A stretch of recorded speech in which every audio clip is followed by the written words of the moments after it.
حضرت عائشہ رضی اللہ تعالی عنہا نے فرمایا کہ بعض امہات المومنین نے اعتکاف کیا حالانکہ وہ مستحاضہ تھیں۔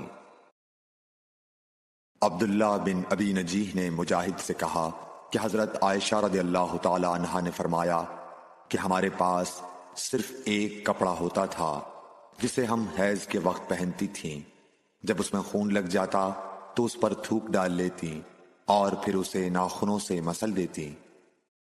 ہم سے عبداللہ بن عبد الوہاب نے بیان کیا، انہوں نے کہا ہم سے حماد بن زیب نے ایوب سختیانی سے، انہوں نے حفصہ سے، وہ ام عطیہ سے۔ آپ نے فرمایا کہ ہمیں کسی میت پر 3 دن سے زیادہ سوگ کرنے سے منع کیا جاتا تھا، لیکن شوہر کی موت پر 4 مہینے 10 دن کے سوگ کا حکم تھا۔ ان دنوں میں ہم نہ سرما لگاتی نہ خوشبو، اور عصب یمن کی بنی ہوئی ایک چادر جو رنگین بھی ہوتی تھی کے علاوہ کوئی رنگین کپڑا ہم استعمال نہیں کرتی تھیں، اور ہمیں عدت کے دنوں میں حیض کے غسل کے بعد قصد اظفار استعمال کرنے کی اجازت تھی، اور ہمیں جنازے کے پیچھے چلنے سے منع کیا جاتا تھا۔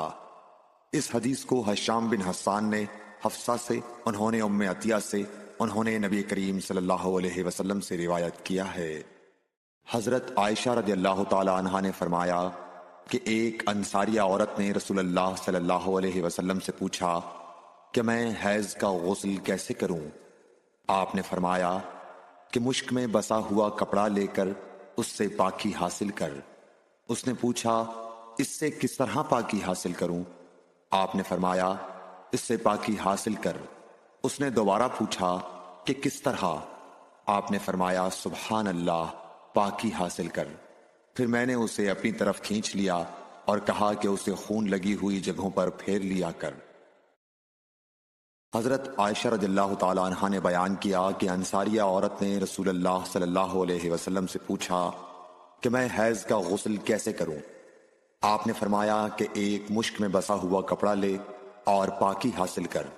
یہ آپ نے 3 دفعہ فرمایا۔ پھر حضور صلی اللہ علیہ وسلم شرمائے اور آپ نے اپنا چہرہ مبارک پھیر لیا یا فرمایا کہ اس سے پاکی حاصل کر۔ پھر میں نے انہیں پکڑ کر کھینچ لیا اور نبی کریم صلی اللہ علیہ وسلم جو بات کہنا چاہتے تھے وہ میں نے اسے سمجھائی۔ Like, share and subscribe for more videos. حضرت عائشہ رضی اللہ تعالی عنہا نے بتلایا کہ میں نے نبی کریم صلی اللہ علیہ وسلم کے ساتھ حجۃ الوداع کیا۔ میں تمتع کرنے والوں میں تھی اور ہدی یعنی قربانی کا جانور اپنے ساتھ نہیں لے گئی تھی۔ حضرت عائشہ رضی اللہ تعالی عنہا نے اپنے متعلق بتایا کہ پھر وہ حائضہ ہو گئیں اور عرفہ کی رات آ گئی اور ابھی تک وہ پاک نہیں ہوئی تھیں، اس لیے انہوں نے رسول اللہ صلی اللہ علیہ وسلم سے کہا کہ حضور آج عرفہ کی رات ہے اور میں عمرے کی نیت کر چکی تھی۔ رسول اللہ صلی اللہ علیہ وسلم نے فرمایا کہ اپنے سر کو کھول ڈال اور کنگا کر اور عمرے کو چھوڑ دے۔ میں نے ایسا ہی کیا۔ پھر میں نے حج پورا کر لیا اور لیلۃ الحصبہ میں عبد الرحمن بن ابو بکر کو حضور صلی اللہ علیہ وسلم نے حکم دیا وہ مجھے اس عمرے کے بدلے میں جس کی نیت میں نے کی تھی تنعیم سے دوسرا عمرہ کرا لائے۔ حضرت عائشہ رضی اللہ تعالی عنہا نے فرمایا ہم ذی الحجہ کا چاند دیکھتے ہی نکلے۔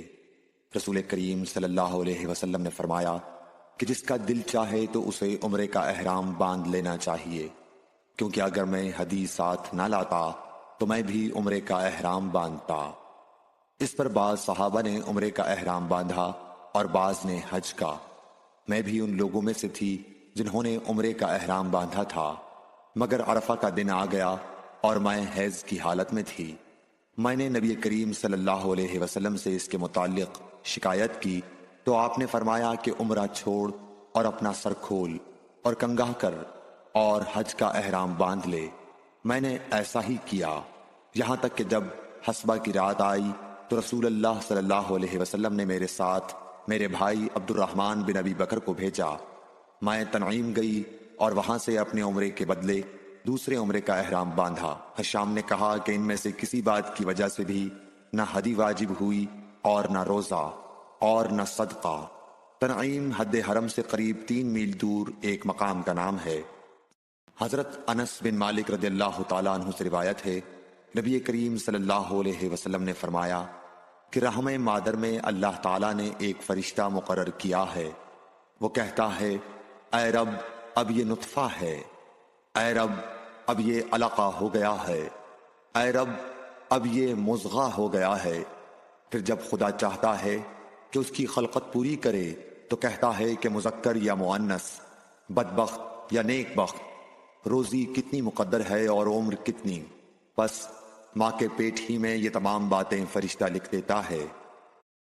حضرت عائشہ رضی اللہ تعالی عنہا فرماتی ہیں کہ ہم نبی کریم صلی اللہ علیہ وسلم کے ساتھ حجۃ الوداع کے سفر میں نکلے، ہم میں سے بعض نے عمرے کا احرام باندھا اور بعض نے حج کا۔ پھر ہم مکہ آئے اور آن حضرت صلی اللہ علیہ وسلم نے فرمایا کہ جس نے عمرے کا احرام باندھا ہو اور ہدی ساتھ نہ لایا ہو تو وہ حلال ہو جائے، اور جس نے عمرے کا احرام باندھا ہو اور وہ ہدی بھی ساتھ لایا ہو تو وہ ہدی کی قربانی سے پہلے حلال نہ ہوگا، اور جس نے حج کا احرام باندھا ہو تو اسے حج پورا کرنا چاہیے۔ عائشہ نے کہا کہ میں حائضہ ہو گئی اور عرفہ کا دن آ گیا، میں نے صرف عمرے کا احرام باندھا تھا، مجھے نبی کریم صلی اللہ علیہ وسلم نے حکم دیا کہ میں اپنا سر کھول لوں، کنگھا کر لوں اور حج کا احرام باندھ لوں اور عمرہ چھوڑ دوں۔ میں نے ایسا ہی کیا اور اپنا حج پورا کر لیا۔ پھر میرے ساتھ آن حضرت صلی اللہ علیہ وسلم نے عبد الرحمن بن ابی بکر کو بھیجا اور مجھ سے فرمایا کہ میں اپنے چھوٹے ہوئے عمرے کے عوض تنعیم سے دوسرا عمرہ کر لوں۔ عبداللہ بن محمد مسندی نے بیان کیا، کہا ہم سے سفیان بن عینیہ نے، حشام بن عروہ سے، وہ اپنے باپ سے، وہ حضرت عائشہ رضی اللہ تعالی عنہ سے کہ فاطمہ بنت ابی حبیش کو استحاضہ کا خون آیا کرتا تھا، تو انہوں نے نبی کریم صلی اللہ علیہ وسلم سے اس کے متعلق پوچھا۔ آپ نے فرمایا کہ یہ رگ کا خون ہے اور حیض نہیں ہے، اس لیے جب حیض کے دن آئیں تو نماز چھوڑ دیا کر، اور جب حیض کے دن گزر جائیں تو غسل کر کے نماز پڑھ لیا کر۔ Like, share and subscribe for more videos.